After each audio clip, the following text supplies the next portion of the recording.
सिद्धी जोहरनं पन्हाळ्याला टाकलेला येडा अजून सैल होत नव्हता. 7,000 सैन्यांनिशी सिद्धी जोहर रात्रंदिवस डोळ्यामध्ये तेल घालून पहारा देत होता. सुटकेचा काहीच मार्ग मिळत नव्हता.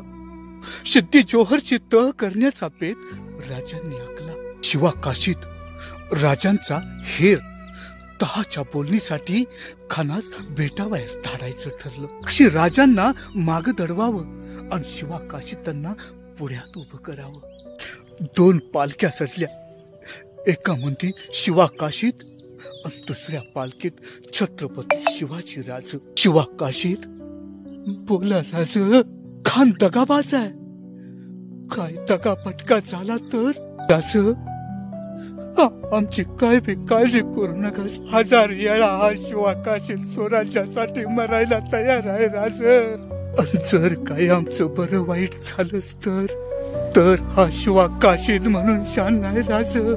छत्रपती शिवाजी राज म्हणून म्या मरण राज. शिवा काशीद, राज तुम्ही सुखरूप जा.